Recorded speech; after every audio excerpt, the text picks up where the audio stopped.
तो दोस्तों अब हम लद्दाख को देख लेते हैं। ऑलमोस्ट अपना चैप्टर कंप्लीट हो चुका है, बस ये दो एग्जाम्पल और एक छोटा सा और टॉपिक है, उसके बाद में अपना चैप्टर कंप्लीट हो जाएगा। वैसे तो अपना चैप्टर ऑलमोस्ट कंप्लीट हो चुका है, लेकिन ये दो उदाहरण दिए गए हैं, एक लद्दाख का और एक केरल का। जब आप इन दोनों को कर लोगे तो चैप्टर के अंदर और क्लियरिटी आ जाएगी आपके। तो इन अपने दो जो एग्जाम्पल दिए हुए हैं इनको भी कर लेते हैं बिना किसी देरी के। अपने छोड़ दें किस लिए दोस्तों, इंजॉय के साथ में स्टडी करती है ना। यहाँ पर लद्दाख की बात करते हैं दोस्तों। लद्दाख आपको पता है कि यूनियन टेरिटरी है इंडिया की, ठीक है। तो इसकी लोकेशन का है जम्मू कश्मीर के पूर्वी हिस्से में लद्दाख पाया जाता है। कहाँ पर? जम्मू कश्मीर के पूर्वी इलाके पर। अब कहोगे सर जम्मू कश्मीर कहाँ पर है, तो एक मिनट रुको भाई, आपका हर एक चीज़ का सोल्यूशन है मेरे पास में। तो जैसे देखिए कि यहाँ पर ये जम्मू कश्मीर है। जैसे आप इंडिया का मैप देखते हो, ये वाला यहाँ पर आप देखते हो, ये वाला इंडिया का मैप देखोगे तो यहाँ पर पाया जाता है जम्मू कश्मीर, ठीक है दोस्तों। यहाँ पर क्या पाया जाता है, यहाँ पर है जम्मू कश्मीर, ठीक है। एंड इसके जब इधर की ओर देखोगे ना, यहाँ पर इस सिरे पर यहाँ पर देखोगे तो यहाँ पर पाया जाता है लद्दाख, ठीक है। यहाँ पर लद्दाख पाया जाता है। ये लोकेशन कौन सी हो गई, ये नॉर्थ हो गया, ये ईस्ट हो गया, यानी नॉर्थ ईस्ट, यानी कहाँ पर पाया जाता है, ये ईस्ट साइड के अंदर। तो लद्दाख की लोकेशन क्या है, पूर्वी हिस्से में, ठीक है, ईस्ट साइड में। तो जम्मू कश्मीर के किस हिस्से में है, जम्मू कश्मीर ये रहा, तो इसके अपोजिट में है, यानी लद्दाख कहाँ पर है, पूर्वी हिस्से में है। और इधर यहाँ पर आप देखोगे सीमा बाउंड्री पार करोगे तो यहाँ पर आ जाएगा तिब्बत, यानी तिब्बत अब अंदर चाइना ने अपने अंदर में कब्जा कर लिया है तिब्बत को। तो इधर है चाइना और इस साइड में है लद्दाख। तो ये लोकेशन बता रहे हैं कि जो लद्दाख की कहाँ लोकेशन है, जम्मू कश्मीर के पूर्वी हिस्से में है लद्दाख, ठीक है। पहाड़ियों में बसा रेगिस्तानी इलाका है। पहाड़ियाँ में बसा रेगिस्तानी, पहाड़ियाँ तो आपको पता है कि पहाड़ियाँ हैं यहाँ पर जम्मू कश्मीर, हिमाचल, और यहाँ पर आप घूमने भी गए होंगे कभी। यहाँ पर बहुत बड़ी बड़ी झीलें हैं, ये लोकेशन पर्यटन स्थल है, एक तरह से घूमने वाला है। तो कहोगे कि सर ये रेगिस्तानी इलाका कैसे हुआ। अब भाई आप मुझसे पूछोगे रेगिस्तानी इलाका कैसे हुआ सर। रेगिस्तानी इलाका, आपके दिमाग के अंदर एक ही चीज़ चल रही है कि रेगिस्तानी इलाका वो होता है जहाँ पर रेत वगैरह होती है, बालू रेत उड़ती रहती है, आंधियाँ चलती रहती है, वो रेगिस्तानी इलाका होता है। नहीं भाई ऐसा नहीं है, ठीक है। रेगिस्तानी इलाके की डेफिनेशन वो होती है कि जहाँ पर वनस्पतियाँ नहीं पाई जाती वो रेगिस्तानी इलाका होता है, ठीक है। चाहे वो फिर मिट्टी वाला हो चाहे बर्फ वाला हो। तो इस इलाके के अंदर यहाँ पर कोई वनस्पति नहीं पाई जाती है। लद्दाख के अंदर क्यों नहीं पाई जाती है, रीजन क्या है कि यहाँ पर हमेशा बर्फ जमी रहती है। रीजन इसका सिंपल सा है, यहाँ पर बर्फ जमी रहती है, मिट्टी है नहीं। मिट्टी नहीं होगी तो उसको पोषक तत्व नहीं मिलेंगे, अगर पौधे को पोषक तत्व नहीं मिलेंगे तो फिर कैसे ग्रो होगा, ठीक है।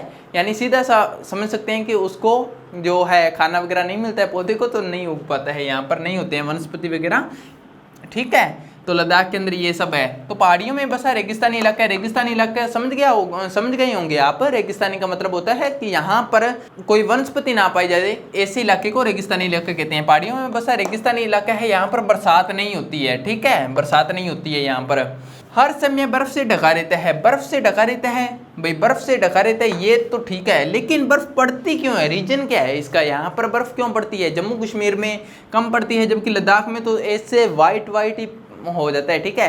तो लद्दाख के अंदर बर्फ क्यों पड़ती है दोस्तों, ये मुझे आप बताओ।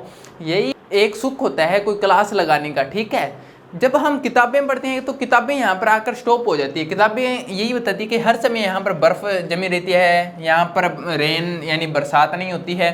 तो भाई इसका रीज़न क्या है, इसके यहाँ पर क्वेश्चन मार्क होना चाहिए ना। इसका आंसर अपने ढूंढने की कोशिश करें, क्योंकि क्लास का तो मतलब ही यही होता है ना। जब क्वेश्चन मार्क लगेगा तभी तो मजा आएगा उसको ढूंढने के अंदर। तो अब हम थोड़ा किताब से आगे चलकर पढ़ने की कोशिश करते हैं, ठीक है। बर्फ क्यों पड़ती है यहाँ पर, रीजन क्या है। जैसे आप जानते हो ये भारत की लोकेशन है, ठीक है। ये मान लो भारत की लोकेशन यहाँ पर आ गई, ठीक है, भारत की लोकेशन हो गई, ये टेम्परेरी बना दिया मैंने सीधा ही। तो वैसे तो जियोग्राफी की क्लासों के अंदर हम पढ़ेंगे, पर अपने यहाँ पर मोटा मोटा समझ लेते हैं। सूरज किस डायरेक्शन से उगता है दोस्तों, मुझे ये बताओ। सूरज हमेशा पूर्व से उगता है। मम्मा से पूछना किधर से, मम्मा कहती है ना कि ओम सूर्य देवाय नमः, तो करती है किधर, किस ओर से करती है, पूर्व से, ठीक है। तो यहाँ पर जो सनलाइट होती है सूरज की वो इस साइड के अंदर ज़्यादा पड़ती है, जो फ्रंट साइड होता है उधर ज़्यादा पड़ती है सूर्य की लाइट, ठीक है। आप ऐसे समझ सकते हो कि यहाँ पर टॉर्च रखी है तो टॉर्च की लाइट सबसे ज़्यादा कहाँ होगी, सामने की तरफ। तो ये वाला हो गया। यहाँ पर राजस्थान के अंदर ज़्यादा गर्मी पड़ती है ना, तो यही रीजन है कि ये फ्रंट साइड के अंदर आ जाता है, यहाँ पर सामने आ जाता है, ठीक है, इसलिए यहाँ पर गर्मी ज़्यादा पड़ती है इस इलाके में। सूरज जो होता है वो कर्क रेखा, यहाँ पर कर्क रेखा पाई जाती है, आपको पता होगा कर्क रेखा, और नीचे पाई जाती है एक मकर रेखा, ठीक है, और एक यहाँ पर पाई जाती है भूमध्य रेखा। भूमध्य का रोल नहीं है इसके अंदर, भूमध्य यहाँ पर हटा देते हैं, बीच में यहाँ पर भूमध्य रेखा पाई जाती है। Tropic of cancer and tropic of capricorn, ठीक है, तो दो रेखाएं होगी। सूरज जो है ना इन दोनों रेखाओं के बीच में ही चलता है, कभी ये इधर भाग लेगा कर्क रेखा से, इधर भाग लेगा, कभी इधर भाग लेगा। ऐसे मान लो कि ये पापा का घर है, ये चाचा का घर है, कभी ये चाचा के घर पर चला जाता है, कभी ये पापा के घर पर चला जाता है। यानी कि एक साल के अंदर 2 बार ये एक साल के अंदर क्या करता है, जैसे मान लो 6 महीने कर्क रेखा के पास में बिताता है, अपने पापा के पास में बिताता है, और 6 महीने अपने चाचा के पास में बिताता है। एक साल के अंदर ये इधर से इधर आता है, ठीक है, एक साल के अंदर सर्दी और गर्मी 2 बार आती है ना, रीजन यही है।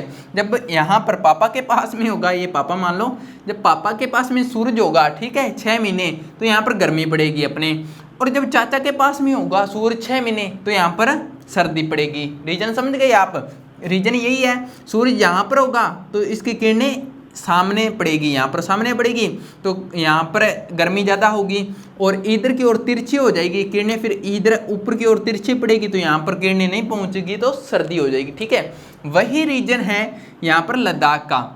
लद्दाख के अंदर क्या होता है, लद्दाख के अंदर अब अपने तो सामने यहाँ पर किरणें पड़ रही है, लेकिन लद्दाख तक ये किरणें ऐसी तिरछी यहाँ पर पहुँचती यहाँ पर पहुँचती नहीं है, ठीक है। जम्मू कश्मीर तक तो फिर भी ये किरणें पहुँच जाती है ऐसी तिरछी, पर ये लद्दाख तक नहीं पहुँच पाती है। जब ये किरणें लद्दाख तक नहीं पहुँचती है तो यहाँ पर बर्फ़ पड़ती है, ठीक है, यही रीजन है सिंपल सा, कि सूर्य की किरणें वहाँ तक नहीं पहुँचती है, इसके कारण वहाँ पर बर्फ़ पड़ती है, ठीक है, सिंपल सा फंडा है। सूरज की किरणें वहाँ तक नहीं पहुँचती तो वहाँ पर बर्फ़ पड़ती है, जहाँ पर सूरज की किरणें पड़ेगी वहाँ पर बर्फ़ नहीं पड़ेगी, वहाँ पर गर्मी रहेगी, ठीक है, सिंपल सा फंडा।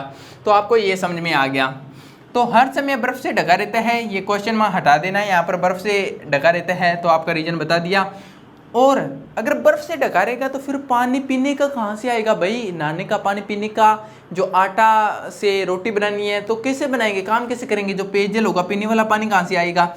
इसका रीज़न ये है कि गर्मी में जो बर्फ़ पिघलती है ना, उस पानी को इकट्ठा कर लेते हैं। कहेंगे कि सर अभी तो आपने कहा कि बर्फ़ जमी रहती है तो गर्मी में कैसे पिघलेगी, गर्मी के अंदर ऐसे पिघलेगी जैसे सर्दी के अंदर तो सूरज अपने चाचा के घर पर होता है, यहाँ पर होता है, तो यहाँ से डिस्टेंस देखो आप लद्दाख का कितनी दूर हो गया, यहाँ से तो किरण पहुँचेगी नहीं, ठीक है। लेकिन गर्मी के अंदर क्या होता है, गर्मी के अंदर पापा के पास में होता है सूरज, ठीक है, पापा के पास में है सूरज, तो कम डिस्टेंस है, यहाँ तक सूरज की किरणें कम जैसे पहुँचती है, पहुँचने के कारण कुछ बर्फ़ पिघलती है हल्की फुल्की, तो उससे पानी इकट्ठा कर लेते हैं। सीधा सिंपल सा रीजन है कि गर्मी में जो बर्फ़ पिघलती है उससे बर्फ़ का पानी इकट्ठा कर लेते हैं और पी लेते हैं उसको, ठीक है, ये रीजन है। फिर आजीविका, लिवलीहुड, यहाँ पर आजीविका क्या है, यहाँ के लोग जो रहते हैं सर्वाइव करते हैं, तो वहाँ की आजीविका क्या है, क्या काम करते हैं वो, ठीक है। काम यही है कि वहाँ पर पशुपालन का है, खेती बाड़ी तो होती नहीं है, वहाँ पर पशुपालन होता है, पशुपालन, ठीक है।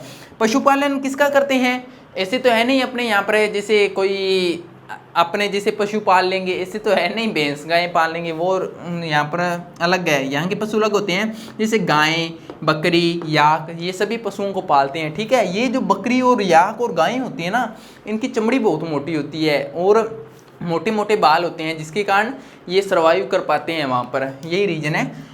जो बकरी होती है, बकरी यहाँ पर एक खास किस्म की पाई जाती है, खास किस्म का मतलब हो गया एक खास किस्म की बकरी जिससे पश्मीना ऊन निकलती है, क्या, पश्मीना ऊन निकलती है। और पश्मीना ऊन क्या काम आती है, पश्मीना शॉल बनाने के, ये एक प्रकार का शॉल है पश्मीना शॉल, जो काफ़ी महंगा बिकता है, काफ़ी महंगा, ठीक है।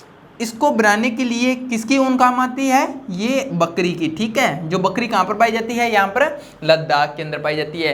व्यापारी इसे खरीदने के लिए दूर दूर से आते हैं, पता है क्या आपको, ठीक है दोस्तों, मेरा कैप गिर गया नीचे, सॉरी।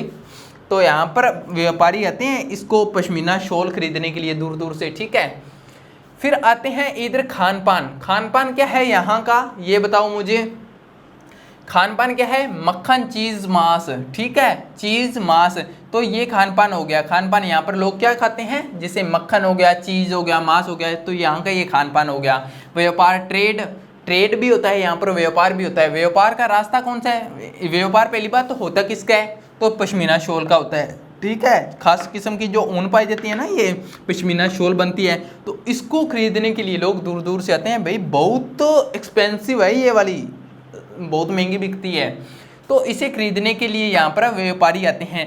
कहाँ से आते हैं, रास्ता कौन सा है, लद्दाख खुद ही रास्ता है, ठीक है, लद्दाख खुद ही रास्ता है। लद्दाख किसके बीच का रास्ता है, मध्य एशिया से जो तिब्बत के अंदर जो लोग जाते हैं ना, तो वो किसके रास्ते से जाते हैं, ये लद्दाख के रास्ते से ही जाते हैं। जैसे मान लो अगर यहाँ से भी जाना है लोगों को तिब्बत के अंदर, तो कैसे जाएंगे, ऐसे लद्दाख से होते हुए। और मध्य एशिया, सेंट्रल एशिया से जाना है तो कहाँ से जाएंगे, ऐसे। तो ये लद्दाख क्या है, एक प्रकार का रास्ता है। और रास्ता किन को जोड़ता है, ये मध्य एशिया से ये तिब्बत को, दोनों को जोड़ता है। मध्य एशिया से तिब्बत को जोड़ता है कौन, रास्ता कौन सा है, लद्दाख, ठीक है। मध्य एशिया से जो लोग आते हैं, तिब्बत जाते हैं, जो लोग होते हैं, लोगों का जो समूह होता है, सिंगल लोग नहीं होता है। ऐसे नहीं भी मैं ऐसे बैग डाल लूँगा और चल पड़ूंगा ऐसे, हाँ भी व्यापारी हूँ मैं, ऐसे नहीं होता, ठीक है। व्यापारी होते हैं जो समूह होता है बहुत सारे लोगों का, बहुत सारे लोग इकट्ठे होकर चलते हैं, ठीक है। तो क्योंकि ऐसा तो है नहीं एक दिन का रास्ता है, बहुत सारे दिनों का रास्ता होता है। रास्ते में कुछ हो गया, कर गया, या कोई जंगली जानवर आ गया या कुछ और हो गया, तो उनका सामना कैसे करोगे, ये रीजन है, ठीक है। तो काफिले, काफिले का मतलब हो गया समूह लोगों का, जो व्यापारी होते हैं, तो लोगों का समूह को ही कहते हैं काफिले। ये अपने साथ में मसाले, कच्चा रेशम, दरियाँ लेकर चलते हैं। ये रीजन आपको बता दिया कि एक दिन का सफ़र नहीं होता, सालों लग जाते हैं इनको आपस में, क्योंकि व्यापारी है ना, व्यापारी एक रास्ते कभी इधर है तो कभी इधर है, कोई पता नहीं होता इनका, कोई जैसे घर बार तो भूल ही जाते हैं, ठीक है। ये तो मसाले, कच्चा रेशम, दरियाँ साथ में लेकर चलते हैं ताकि ये सर्वाइव लॉन्ग टाइम तक कर सकें।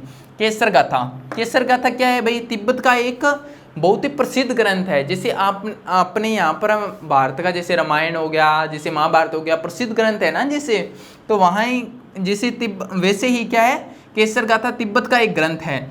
लद्दाख में भी ये काफ़ी प्रचलित है, लद्दाख के अंदर भी। लद्दाख को भी क्या कहते हैं, लद्दाख को भी छोटा तिब्बत कहते हैं, छोटे तिब्बत के नाम से पुकारते हैं लद्दाख को भी, क्योंकि यहाँ पर भी मुस्लिम लोग हो गए या कोई दूसरे लोग हो गए, तिब्बत और ये दोनों लद्दाख के अंदर सेम ही है लोग, ठीक है, इसलिए इसे छोटे तिब्बत के नाम से भी जानते हैं लद्दाख को। तो आपने यहाँ तक ये सारा समझ लिया है लद्दाख के बारे में। आप